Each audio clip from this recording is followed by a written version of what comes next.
Hello friends, welcome back my channel study with Anita Paliwal में। आज मैं यहाँ पे आप लोगों के लिए सामान्य अध्ययन का प्रैक्टिस 1 लेके आई हूँ, जिससे 50 प्रश्न हैं और ये प्रश्न बहुत ज़्यादा महत्वपूर्ण हैं। तो चलिए शुरू करते हैं। आज के जो हमारा पहला प्रश्न है वो है यहाँ पे कि वैदिक देवमंडल में निम्न में से कौन सा देवता युद्ध का देवता माना जाता है। तो हमें बताना है कि वैदिक देवमंडल में युद्ध का देवता कौन माना जाता है। तो जिसका राइट आंसर है वो यहाँ पे ऑप्शन नंबर 2 यानी कि इंद्र। ठीक है। और यहाँ पे जो वैदिक देवमंडल इसकी जो इंद्र की जो है सर्वाधिक चर्चा भी किसकी हुई, यहाँ पे इंद्र की ही यहाँ पे सर्वाधिक चर्चा हुई है। और कितने बार हुई है, ये हुई है 250 बार। ठीक है। अब नेक्स्ट प्रश्न है यहाँ पे हमारा, जो नेक्स्ट प्रश्न यहाँ पे वो है कि मगध में नंद वंश का संस्थापक कौन था। तो मगध में नंद वंश का जो संस्थापक था वो था यहाँ पे महापद्मनंद। ठीक है। इसका जो राइट आंसर है वह महापद्मनंद। और इससे यहाँ पे आपको 2 प्रश्न और याद रखने हैं कि जो महापद्मनंद था इसने 2 उपाधियाँ धारण करी थी। एक यहाँ पे करी थी इसने एक राट की उपाधि धारण करी थी, और दूसरा जो उपाधि धारण करी थी वो थी यहाँ पे सर्वछत्रांतक। ठीक है। सर्वछत्रांतक की यहाँ पे इसने क्या करी थी, यहाँ पे उपाधि धारण करी थी। तो कभी एग्जाम में क्वेश्चन बन सकता है कि एक राट और सर्वछत्रांतक की उपाधि धारण करी थी वो किसने करी थी, वो करी थी नंद वंश के शासक महापद्मनंद ने।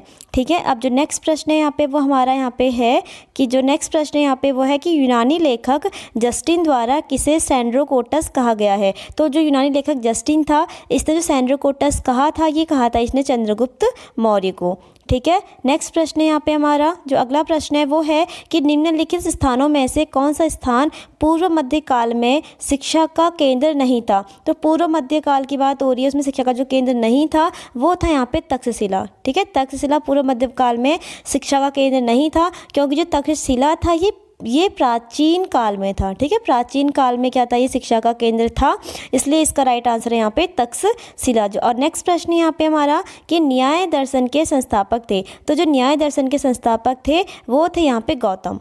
ठीक है। नेक्स्ट प्रश्न यहाँ पे हमारा, नेक्स्ट प्रश्न है कि भारतीय संविधान का अनुच्छेद 249 किसके अधिकारों से संबंधित है। तो जो अनुच्छेद 249 है ये संबंधित है यहाँ पे राज्यसभा के अधिकारों से। नेक्स्ट प्रश्न है यहाँ पे कि निम्न में किन देशों में न्यायिक समीक्षा व्यवस्था या प्रणाली है।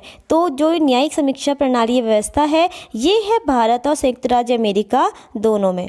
ठीक है। दोनों के पास क्या है, यहाँ पे न्यायिक समीक्षा व्यवस्था और प्रणाली है। अब जो नेक्स्ट प्रश्न है वो है हमारा यहाँ पे कि भारतीय संविधान के किस संवैधानिक संशोधन में नगरीय स्थानीय निकायों को संवैधानिक दर्जा प्रदान किया गया। तो जो नगरीय स्थानीय निकायों को संवैधानिक दर्जा प्रदान किया गया था ये किया गया था 74वां संविधान संशोधन। ठीक है। 74वां संविधान संशोधन के तहत स्थानीय नगरीय निकायों को संवैधानिक दर्जा दिया गया था। और ये हुआ कब था, ये हुआ था 1993 में। और इसको हमारे संविधान की 12वीं अनुसूची में शामिल किया गया है। तो कोई पूछेगा कि हमारी जो 12वीं अनुसूची है वो किससे संबंधित है, तो वो संबंधित है नगरीय स्थानीय निकायों से संबंधित है। अब जो नेक्स्ट प्रश्न है हमारा वो है, अब नेक्स्ट प्रश्न है हमारा यहाँ पे कि ब्रिटिश संसद के किस अधिनियम ने भारत में व्यापार पर ईस्ट इंडिया कंपनी के एकाधिकार को समाप्त कर दिया। ठीक है। यहाँ पे कि किस अधिनियम ने किया था यहाँ पे एकाधिकार को समाप्त, तो वो था यहाँ पे 1813 का चार्टर एक्ट। लेकिन जो 1813 का चार्टर एक्ट था इसमें यहाँ पे 2 चीज़ों को नहीं शामिल किया था। एक था यहाँ पे चाय और यहाँ पे दूसरा चीन के साथ व्यवहार को यहाँ पे नहीं था। बाकी इन दोनों को भी पूर्णतः समाप्त कर दिया था 1833 के एक्ट के तहत। ठीक है। अब जो नेक्स्ट प्रश्न यहाँ पे वो है हमारा, अगला जो प्रश्न है यहाँ पे वो है कि किस आयु तक सर्वोच्च न्यायालय के न्यायाधीश कार्य कर सकते हैं। तो सर्वोच्च न्यायालय के न्यायाधीश किस आयु तक कार्य कर सकते हैं, तो वो कर सकते हैं 65 वर्ष। अगर यहीं पे अगर पूछा जाता कि उच्चतम न्यायालय के न्यायाधीश कितनी आयु तक कार्य कर सकते हैं, तो उसका आंसर होता है यहाँ पे 62 वर्ष। ठीक है। अब जो नेक्स्ट प्रश्न है यहाँ पे वो है हमारा, अगला प्रश्न है कि भारत में अधिकांश वर्षा प्राप्त होती है। तो भारत में अधिकांश जो वर्षा प्राप्त होती है वो होती है यहाँ पे दक्षिण पश्चिम मानसून द्वारा। ठीक है। दक्षिण पश्चिम मानसून द्वारा ये अधिकांश वर्षा प्राप्त होती है। और जो भारत में जो सबसे पहले मानसून की जो शुरुआत होती है वो होती है, जो हमारा आता है ये होता है केरल के मालाबार तट से। ठीक है। सबसे पहले जो मानसून पहुँचता है वो पहुँचता है केरल के मालाबार तट पर ये पहुँचता है। ठीक है। अभी एग्जाम में पूछा जाएगा कि सर्वप्रथम जो मानसून है भारत के किस राज्य में प्रवेश करता है, तो केरल के मालाबार में प्रवेश करता है। नेक्स्ट प्रश्न है यहाँ पे हमारा नेक्स्ट प्रश्न है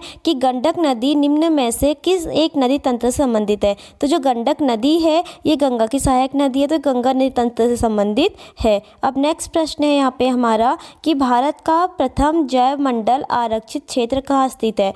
तो भारत का जो प्रथम जैव मंडल आरक्षित क्षेत्र है ये था नीलगिरी, और ये है हमारा तमिलनाडु में स्थित है। ठीक है। अब नेक्स्ट प्रश्न है यहाँ पे हमारा नेक्स्ट प्रश्न है निम्नलिखित में से कौन सा राज्य भारत में रबड़ की खेती के लिए प्रसिद्ध है। तो भारत में जो रबड़ की खेती के लिए प्रसिद्ध है वो है केरल।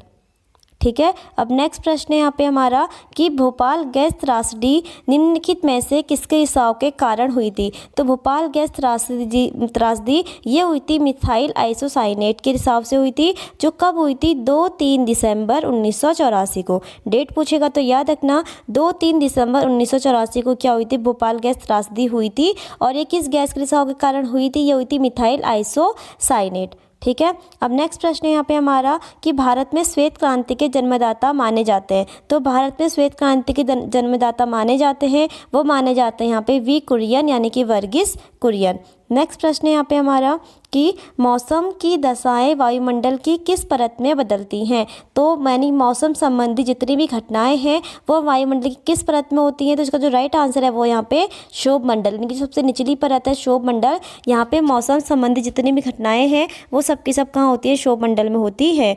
नेक्स्ट प्रश्न है भारत में सोहरावर्दी सिलसिला का संस्थापक किसे माना जाता है। तो भारत में सोहरावर्दी सिलसिला का संस्थापक है ये माना जाता है शेख बहाउद्दीन जकारिया को। ठीक है। अब नेक्स्ट प्रश्न है यहाँ पे हमारा कि भारत में राष्ट्रीय वन नीति लागू की गई। भारत में राष्ट्रीय वन नीति जो लागू की गई थी ये लागू की गई थी 1952 में। नेक्स्ट प्रश्न है कि सीमांत गांधी के नाम से किसे जाना जाता है। सीमांत गांधी के नाम से यहाँ पे जाना जाता है खान अब्दुल गफ्फार खान। ठीक है। नेक्स्ट प्रश्न है यहाँ पे हमारा कि वायुमंडल में किस सतह पर तापमान स्थिर रहता है। तो बताने कि किस सतह पर तापमान स्थिर रहता है, तो इसका राइट आंसर है वो यहाँ पे समताप मंडल। नेक्स्ट प्रश्न है कि अंतर्राष्ट्रीय मुद्रा कोष की स्थापना हुई थी। तो अंतर्राष्ट्रीय मुद्रा कोष की स्थापना 1945 में हुई थी, और जिसका मुख्यालय है वो है वॉशिंगटन DC में। ठीक है। अब नेक्स्ट प्रश्न है यहाँ पे हमारा कि अंडमान और निकोबार को कौन अलग करता है। तो अंडमान और निकोबार को अलग करता है यहाँ पे 10 डिग्री चैनल।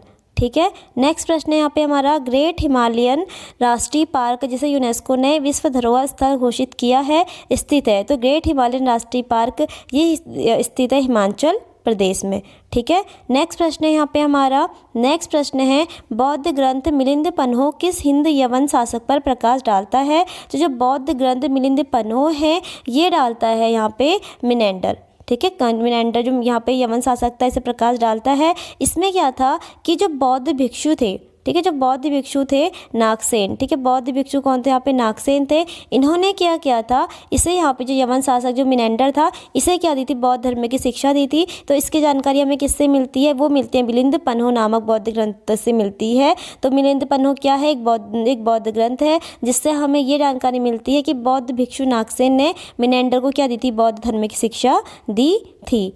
ठीक है। अब जो नेक्स्ट प्रश्न है यहाँ पे वो है हमारा कि भागवत धर्म का ज्ञान सर्वप्रथम अभिलेख से मिलता है। तो भागवत धर्म का जो ज्ञान का सर्वप्रथम उल्लेख मिलता है वो मिलता है वैष्णनगर का गरुड़ स्तंभ अभिलेख। ठीक है। वैष्णनगर का गरुड़ स्तंभ अभिलेख से हमें भागवत धर्म में सर्वप्रथम ज्ञान की जानकारी मिलती है। और जो गरुड़ स्तंभ अभिलेख है ये किसका है, हेलियोडोटस का।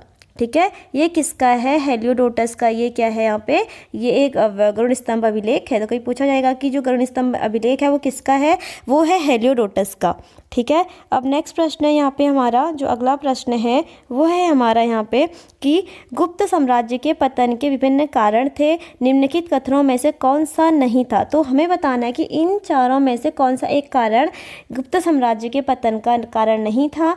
तो इसका जो हुण आक्रमण बिल्कुल सही है, कारण था। प्रशासन का सामंती ढांचा भी गुप्त साम्राज्य के पतन का कारण था। उत्तरवर्ती गुप्तों का बौद्ध धर्म स्वीकार करना भी कारण था। अरब आक्रमण नहीं था क्योंकि ये बहुत बाद में हुआ था, इसलिए जिसका राइट आंसर है वो ऑप्शन नंबर 4 यानी कि अरब आक्रमण। उसके बाद यहाँ पे नेक्स्ट क्वेश्चन है कि भारतीय रिजर्व बैंक की स्थापना कब हुई। तो भारतीय रिजर्व बैंक की जो स्थापना हुई थी वो हुई थी 1905 1935 में, यानी कि 1934 के अधिनियम के तहत 1935 में भारतीय रिजर्व बैंक की स्थापना हुई थी। ठीक है, नेक्स्ट प्रश्न है यहाँ पे हमारा कि संसद में पहला लोकपाल विधेयक कब रखा गया। तो संसद में पहला लोकपाल विधेयक रखा था 1968 में। नेक्स्ट प्रश्न है ओजोन परत अवस्थित है। तो ओजोन परत जो अवस्थित है वो है यहाँ पे समताप मंडल में। नेक्स्ट प्रश्न है यहाँ पे हमारा अगला जो प्रश्न है वो है कर्क रेखा भारत के कितने राज्यों से होकर गुजरती है। तो जो कर्क रेखा है यहाँ पे भारत के 8 राज्यों से होकर गुजरती है। अब आपको यहाँ पे नोट करना है कि वो 8 राज्य कौन से हैं, क्योंकि कभी एग्जाम में उनसे वहाँ पे क्वेश्चन पूछे जाते हैं। अब नेक्स्ट प्रश्न है भारत के संविधान के अंतर्गत ग्राम पंचायतों का गठन किसके अंतर्गत आता है। तो जिसका राइट आंसर है वहाँ पे है ऑप्शन नंबर 3, यानी कि नीति निर्देशक सिद्धांत। ठीक है, नीति निर्देशक सिद्धांत के अंतर्गत ग्राम पंचायतों के गठन को रखा गया है। और ये किस अनुच्छेद के तहत रखा है, ये रखा है अनुच्छेद 40। तो कोई पूछेगा कि अनुच्छेद 40 किससे संबंधित है, तो ये संबंधित है ग्राम पंचायतों के गठन से। अब नेक्स्ट प्रश्न है यहाँ पे हमारा नेक्स्ट प्रश्न है कि भारत के निम्न में से किस भाग में खनिज संसाधनों के सबसे बड़े भंडार हैं। तो भारत के किस भाग में सबसे ज़्यादा खनिज संसाधनों के भंडार हैं। तो इसका राइट आंसर दक्षिण पूर्व में। ठीक है, नेक्स्ट प्रश्न है नागार्जुन सागर बांध स्थित है। तो जो नागार्जुन सागर बांध है ये आंध्र प्रदेश में स्थित है और किस नदी पर पूछा जाएगा। तो याद रखना ये कृष्णा नदी पर है। ठीक है, आंध्र प्रदेश में और कृष्णा नदी पे जो है जो नागार्जुन सागर बांध है ये बना हुआ है। अब नेक्स्ट प्रश्न है यहाँ पे हमारा जो अगला प्रश्न है यहाँ पे वो है कि पृथ्वी के अंदर पिघले पदार्थ को कहते हैं। कि पृथ्वी के अंदर पिघले जो पदार्थ होता है उसे क्या कहते हैं, मैग्मा कहते हैं। और जब ये मैग्मा बाहर आ जाता है तो ये क्या कहलाता है, लावा कहलाता है। नेक्स्ट प्रश्न है यहाँ पे कोयला एक उदाहरण है। जो कोयला है यहाँ पे वो उदाहरण है परतदार चट्टानों का। ठीक है, अब नेक्स्ट प्रश्न है यहाँ पे हमारा कि भारतीय संविधान के किस अनुच्छेद में भारतीय नागरिकों के मूल कर्तव्य शामिल है। तो भारतीय नागरिकों के जो मूल कर्तव्य शामिल हैं वो है अनुच्छेद 51 के क में। ठीक है, नेक्स्ट प्रश्न है कि राष्ट्रीय विकास परिषद की अध्यक्षता कौन करता है। तो राष्ट्रीय विकास परिषद की अध्यक्षता करते हैं भारत के प्रधानमंत्री। ठीक है, नेक्स्ट प्रश्न है स्यादवाद सिद्धांत है। ठीक है, स्यादवाद सिद्धांत किससे संबंधित है। तो ये संबंधित है यहाँ पे जैन धर्म से। तो आपको ये भी याद रखना है स्यादवाद के साथ साथ एक और है यहाँ पे अनेकांतवाद। ठीक है, जो अनेकांतवाद है पूछा जाता है कि स्यादवाद अनेकांतवाद किस धर्म से संबंधित है। तो ये संबंधित है यहाँ पे जैन धर्म से। ठीक है, अब नेक्स्ट प्रश्न है यहाँ पे हमारा जो अगला प्रश्न है यहाँ पे वो है कि प्रथम शताब्दी ईस्वी में किस भारतीय बौद्ध भिक्षु को चीन भेजा गया था। तो प्रथम शताब्दी ईस्वी में जब प्रथम बौद्ध भिक्षु को भेजा गया था वो थे यहाँ पे नागार्जुन। ठीक है, नागार्जुन को कहाँ भेजा था, चीन भेजा गया था। नेक्स्ट प्रश्न है यहाँ पे हमारा कि भारत में मानव का सर्वप्रथम साक्ष्य कहाँ मिलता है। तो भारत में मानव का जो सर्वप्रथम साक्ष्य मिलता है ये मिलता है शिवालिक पहाड़ियों में। ठीक है, नेक्स्ट प्रश्न है सर्वाधिक जैव विविधता पाई जाती है। तो जो सर्वाधिक जैव विविधता है ये पाई जाती है शांत घाटी में। और ये शांत घाटी कहाँ पड़ती है, ये पड़ती है केरल में। ठीक है, ये कहाँ पड़ती है, केरल में पड़ती है। जबकि कश्मीर घाटी कश्मीर में पड़ती है, सुरमा घाटी असम में पड़ती है और फूलों की घाटी कहाँ पड़ती है, ये पड़ती है हमारे उत्तराखंड में। ठीक है, अब जो नेक्स्ट प्रश्न है यहाँ पे वो है अगला प्रश्न हमारा यहाँ पे अगला प्रश्न है यहाँ पे कि गौतम बुद्ध ने अपनी मृत्यु के उपरांत बौद्ध संघ के नेतृत्व के लिए निम्न में से किसे नामित किया था। बौद्ध संघ के नेतृत्व के लिए जिसे नामित किया था वो थे यहाँ पे आनंद। ठीक है, किसे किया था यहाँ पे, आनंद को किया था, क्योंकि सबसे नज़दीक जो थे उनके आनंद थे। और यहाँ से एक प्रश्न और याद रखना कि गौतम बुद्ध ने जो अपना पहला उपदेश दिया था वो दिया था यहाँ पे सारनाथ में। ये पूछा जाता है बहुत बार कि गौतम बुद्ध ने अपना पहला उपदेश कहाँ दिया था। तो ये दिया था इन्होंने सारनाथ में। ठीक है, अब नेक्स्ट प्रश्न है यहाँ पे हमारा जो अगला प्रश्न है यहाँ पे वो है यहाँ पे अगला प्रश्न है कि भारत के उपराष्ट्रपति निर्वाचित होते हैं। तो भारत के उपराष्ट्रपति कैसे निर्वाचित होते हैं। तो जिसका राइट आंसर है वो यहाँ पे संसद के दोनों सदनों के सदस्यों के द्वारा। ठीक है, संसद के दोनों सदनों के सदस्यों के द्वारा ये क्या होते हैं यहाँ पे निर्वाचित होते हैं। नेक्स्ट प्रश्न है यहाँ पे विश्व व्यापार संगठन स्थापित हुआ, यानी कि जो WTO था ये कब स्थापित हुआ, ये हुआ था 1995 में। ठीक है, नेक्स्ट प्रश्न है यहाँ पे हमारा अगला अगला प्रश्न है, नरसिंहम समिति का संबंध है। जो नरसिंहम समिति है इसका जो संबंध है यहाँ पे बैंकिंग क्षेत्र में सुधार से है। नेक्स्ट प्रश्न है यहाँ पे हमारा, नेक्स्ट प्रश्न है कि भारतीय संविधान के किस संविधान के द्वारा नागरिकों के मौलिक कर्तव्यों को सम्मिलित किया गया। ठीक है, जो मौलिक कर्तव्य थे इन्हें किस संशोधन के द्वारा हमारे संविधान में जोड़ा गया था, तो ये था यहाँ पे 42वां संविधान संशोधन के तहत जोड़ा गया था जो 1976 में हुआ था। और मैं बहुत बार बता चुकी हूँ आप लोगों को कि जो 42वां संविधान संशोधन है इसे क्या कहा जाता है, लघु संविधान भी कहा जाता है। ठीक है, अब जो नेक्स्ट प्रश्न है यहाँ पे वो है हमारा कि भारत में संसद के दोनों सदनों की सम्मिलित बैठक की अध्यक्षता कौन करता है। तो भारत में संसद के दोनों सदनों की सम्मिलित बैठक की जो अध्यक्षता करता है वो करता है लोकसभा अध्यक्ष, जबकि जो बैठक बुलाता है वो कौन बुलाते हैं, हमारे राष्ट्रपति बुलाते हैं। और अध्यक्षता कौन करते हैं, यहाँ पे लोकसभा अध्यक्ष की अध्यक्षता करते हैं। नेक्स्ट प्रश्न है यहाँ पे हमारा कि प्रथम लोकसभा का अध्यक्ष कौन था। तो प्रथम लोकसभा के जो अध्यक्ष थे वो थे यहाँ पे जीवी मावलंकर। ठीक है, अब जो नेक्स्ट प्रश्न है यहाँ पे वो है हमारा कि भारतीय संविधान के अंतर्गत मौलिक अधिकारों का संरक्षक कौन है। तो जो मौलिक अधिकारों का जो संरक्षक है यहाँ पे वो है यहाँ पे सर्वोच्च न्यायालय, यानी कि सुप्रीम कोर्ट के यहाँ पे हमारे मौलिक अधिकारों का यहाँ पे संरक्षक है। और आज का जो अंतिम प्रश्न है यहाँ पे वो है हमारा कि भारत के संविधान में प्रथम संशोधन कब किया गया। तो भारत के संविधान में जो प्रथम संशोधन है ये किया गया था 1951 में। ठीक है, 1951 में पहला संशोधन किया गया था। ठीक है, और इसमें क्या, और ये जो पहला संशोधन था, ठीक है, ये किससे संबंधित था, ये संबंधित था भूमि सुधार से। ठीक है, ये भूमि सुधार से क्या था, संबंधित था। और इसको हमारे संविधान में 9वीं अनुसूची में जोड़ा गया है। ठीक है, ये भी याद रखना, हमारे संविधान में 9वीं अनुसूची में जोड़ा गया था। जो यानी कि जो 9वीं अनुसूची है वो हमारी भारत ये संविधान का पहला संशोधन भी है जो 1951 में हुई थी। तो ये थे आज के हमारे बहुत 50 महत्वपूर्ण प्रश्न। अगर आप लोगों को पसंद आए तो प्लीज़ एक लाइक और ज़रूर करिएगा और अपनी राय कमेंट बॉक्स में ज़रूर दीजिएगा कि आपको ये प्रश्न कैसे लगे। कल फिर मिलते हैं नए प्रश्नों के साथ, तब तक के लिए धन्यवाद।